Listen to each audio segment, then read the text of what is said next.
Hey, welcome to ISayBig.com's the Pool League to Be crew too, who went to Baltimore Friday. As I said in my post, I didn't get to go because the kids didn't have a babysitter, but Mark texted me back and forth. You ought to see the live commentary. It's pretty awesome. They ended up winning. There was some frustrating moments. Mark practiced really hard all week, and he had to end up pulling out the stops. The other team, a little bit you should know about them, is they just joined the league. Apparently they were bar players, and they just joined the league this year, and they made it all the way to the playoffs, the team that Mark was playing. Well, do you know, did they have a name, Mark? Yeah. Well, we don't remember it. But so they were exceptional to get there. And but Mark's here to tell you, he's going to tell you about a shot that really broke it out for him, but how he, remember I told you all about the refocus technique, and, he didn't really get time to warm up because you have to take turns with the other team, and he got, had to play with RJ, the captain of the B crew too, and, Mark's the co-captain, and RJ's a 9, Mark's a 4, so, RJ pretty much sat the 9 ball in the hole right away, and it was like, oh, okay, time for this, other team to practice. But they did practice all week, and everybody was very dedicated. They weren't always together, but everybody, paired off in practice. So, and we actually, we're going to tell you about it later, we actually took apart the game, and we filmed and diagnosed his handicap so he could work on it. And I really feel like he did a good job, even though if he did struggle a little bit. So the important thing is that they won, and he won his. So, but here he is to tell you a bit about his famous shot, and that he's not even sure if he can do it again. He's going to try. So, okay, here you go. Well, I practiced breaking all week because I've been struggling some, and of course, I practice. I get in the match. I didn't make a single ball on any break. So that's the way it goes sometimes. That's when you set up. Broke 3 balls, broke 2 balls. Yeah. So I was kind of handicapped, and I was very fortunate that I went on a couple of runs where I did really well early, got ahead, struggled really bad in the middle, and then refocused and went on and won the match. Yeah, we have a picture he sent along with him. His number one handicap was his shooting before he thinks. He just gets excited and he shoots. And we did this little thing we're going to show you with a little fork on the end of one of our old pool sticks. And remember Green Acres, and that helped him to stop and think before. Because he's a really good player. He just gets excited and he plays, just keeps going. And sometimes he needs I see a lot of players who actually stand there and look. Even when they look like they have a clear shot, they go around the table. And I think that's important because it looks different from all angles. But here's Mark. Well, one point of the match, I was pretty well safe. I was shooting for this 5 ball here, and the cue ball was up here, and I really didn't have a clear shot.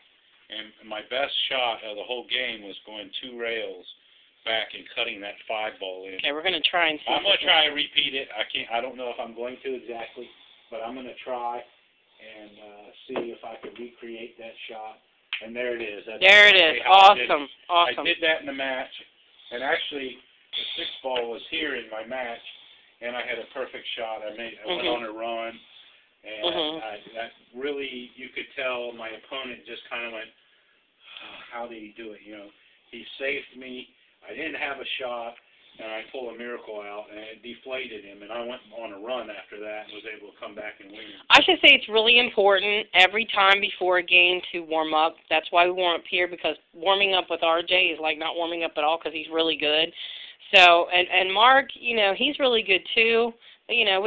There's differences, RJ's single, Mark's not, Mark's got kids, RJ doesn't, and RJ's at the pool hall every day, we've got our pool table. We're very blessed to, have a pool table here and also close by a place we play pool where we don't even get there much, but, the kids like to help us practice and all, and it's pretty important to them, and they were actually Evan was actually able to replicate your shot almost immediately yesterday. We're thinking that when he gets 17, he may want to join a pool league because he takes visual and verbal instruction really well.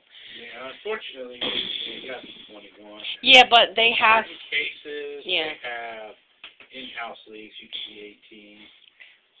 There is a kid they were talking about starting one around here, but I haven't heard. Yeah, that's what I was thinking. Keep them busy. But anyways, that was amazing. And once you know, so your warm up considered was actually in the game. Right.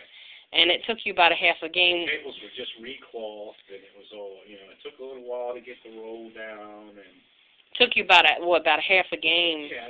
I've noticed an improvement in that with you. Usually 3-4 games, and now you're like a half a game, and you're like running the table at home. So Yeah, it's just more practice. The more practice I get. every table's different, isn't it? Yes, it is. They can be made of the same material but rolled differently. Yeah, they could be level, off level. They could have a low corner, a high corner. You just gotta, Yeah. You really need to take your time and hit the balls around the table. Yeah. And then what did you do that's most important afterwards for you to prepare for your next Oh, complete well, play? I went and watched the match of the two teams that we play next was still going on. So I went and sat and just observed a little bit to see how they were doing. They actually had almost as lopsided a win over there that we had. So this team's going to be really tough. Mhm. They've got high numbers, got good players, a couple 7s, 5, 6. They got high numbers. It depends on which team won, but Mhm. both teams were good teams. But this is going to be a tough match. They want it. You know, you go up to that next level, and the competition gets stiffer. And I think this is going to be a pretty even match. So we're really going to have to be on our game. We're really going to have to focus to win. So this week we're going to work on some more, you know, tearing apart the game, work on practicing your handicaps and everything, right? And working on other parts of the game. Right. And we also have some video footage of how we, you know, tore apart and diagnosed the, you know, the game. Don't mind it. Toby's a camera Yeah, freak. this is my little coach. He comes and provides obstacles for me when I'm shooting. Yeah, we don't shoot with him on the table, but sometimes I would be like a .5 or something pool player. You know, I'm not even at the 2, but you know I coach real well. But Toby and Mitty are great because they always help me get shots or him miss shots, and sometimes steal the ball too. But so it makes for a challenge. But anyways, you know it all turned out. It all worked out well. I get to go this week because the kids are, you know, they're with their mom. You know, Mark's divorcing. Not being able to go. I like her there. Yeah. So just in case y'all didn't read on the blog, Mark's almost completely divorced now. You know, from someone interesting. So the kids will be with their mom, and I'll get to go if they win Friday. We go back Saturday. Yep. And that's the finals. Friday's the semifinals. Mhm. Saturday's the finals. And then if you do it Saturday, it's Then Vegas, baby. No, we go to the qualifier. Really? That's a whole nother playoff. Oh, where's the qualifier at? Down in Baltimore. Still? Yeah. Oh, I want to go to Vegas. Qualifier. It's a triannual, right? Yeah. So there's 3 of these playoffs. All 3 playoffs have qualifiers. And you go play a whole nother playoff with all the winners of those playoffs. So it gets harder and harder each. So how many more games then do you have to play? Because you explained it to me like, I guess you were excited when you said, it's Baltimore, then it's Vegas. So I thought 2 more times at Baltimore and then you're at Vegas. You know? There's a whole other playoff called the Vegas qualifier that you got to qualify to go to Vegas. And that is 3 matches in a winner bracket. If you lose, it's a double elimination, but then there's 5 matches in the loser bracket. So you actually got 5 more matches to go before... Well, it depends on how well you do when you go to the qualifier, but really it's 2 more matches to go to the qualifier. Yeah. That's basically all you got to know now. Yeah. Yeah. Okay, so then 2 more matches to go to the qualifier, and then you'll have 3 more matches, and then probably something else. After spring session is the qualifier for Vegas. So. Okay. Yep. All right. Well, we're going to cut it off here. It's about 10 minutes. Probably going to be an interesting watch. So, all righty then. Toby says, see you later. Yeah.